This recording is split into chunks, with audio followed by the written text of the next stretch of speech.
Unit 5, Development of the Learners at Various Stage, Week 13 to 15. Topic: Socio-emotional development in infants and toddlers. Infant social-emotional development includes an emerging awareness of self and others. Infants demonstrate this foundation in a number of ways. For example, they can respond to their names, points to their body parts when asked, or name the members of their families. Temperament. Temperament in psychology, an aspect of personality concerned with emotional dispositions and reaction in their speed and intensity. The term often is used to refer to the prevailing mood or mood pattern of a person. Elements that affects how individuals respond to the world are referred to as temperament traits.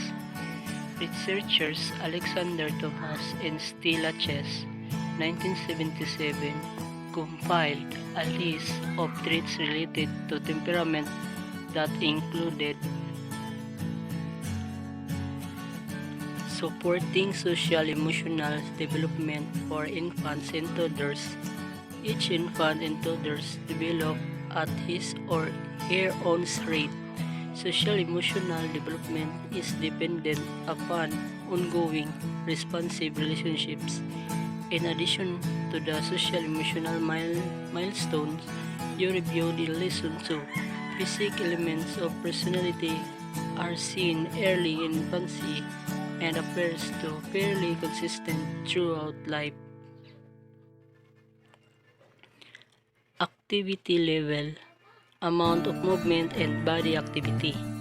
Regulatory or rhythmicity, regulatory of basic functions such as eating and sleeping. Approach and withdrawal, how an individual responds to a new situations, person, place, or things. Adaptability, how quickly or slowly an individual adapts to a change. Sensitivity, how sensitive an individual is to outside stimulations from touch, sounds, taste, and etc. Intensity, the energy level of the individual when expressing moods. Mood, the amount of pleasant and cheerful behavior concentrated to fussy, crying, or negative behavior. Distractivity, how easily an individual can lose focus on activity because of outside stimuli. Example, television on, phone ringing, and etc. Persistence, how long an individual will keep at an activity without giving up. Learning about emotions and emotional expression. Infants and toddlers learn about emotions and the expression of emotions through their interaction with others. Learning play and friendship skills.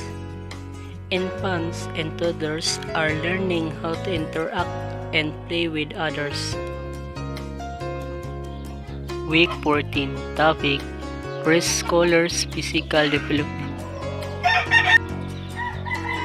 Prescholar physical development, physical growth and appearance during the preschool years. There is a steady increase in children's height, weight, and muscle tone. Compared with toddlers, preschoolers are longer and learners. Their legs and trunks continue to grow, and their heads are not so large in proportion to their bodies. Gross and fine motor development. Motor development is often broadly divided into gross motor and fine motor skills. Gross motor skills pertain to skills involving large muscle movements such as independent sitting, crawling, walking, or running. Fine motor skills involve use of smaller muscles such as grasping, object manipulation, or drawing. The role of caregivers in the growth and development of the preschooler. Optimum physical development of preschoolers is largely influenced by the supportive caregivers, parents, and teachers, who provide a stimulating environment and appropriate activities for the children. For all preschoolers, encourage physical development, play, follow the leader, pretend to walk like a various animals. For 5 years old, teach sack walking and twist aim, statue, or phrase games to provide an outlet for their drive for physical activity.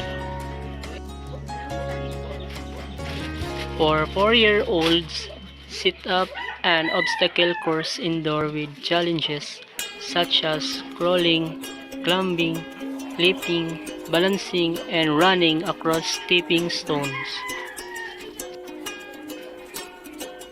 Week 15. Topic: Cognitive Development of the Preschoolers.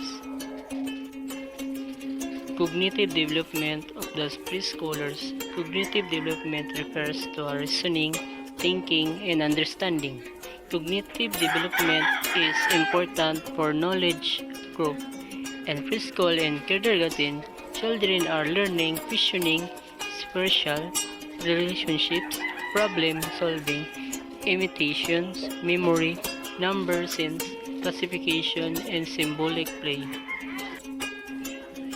Brain connections in the preschool years. Brain connections enable to move, think, communicate, and to just about everything. The early childhood years are crucial for making these connections. At least 1 million new neural connections synapses are made every second, more than at any other time in life. Language development. Language development is a higher level cognitive skills involving audition and moral abilities in humans to communicate verbally individuals' wants and needs. Language and social interactions. Language is so fundamental to the rituals and events of everyday life that its role is taken for granted. Language and social interaction deals with how we use language to negotiate relationships, actions, and events in our daily lives. Information processing theory, attention, and memory. Information processing model is another way of examining the understanding how children develop cognitively. This model conceptualizes children's mental process through the metaphor of a computer processing, encoding, storing, and decoding data. The young children's theory of mind. The understanding that people don't share the same thoughts and feelings as you do develops during childhood and is called theory of mind.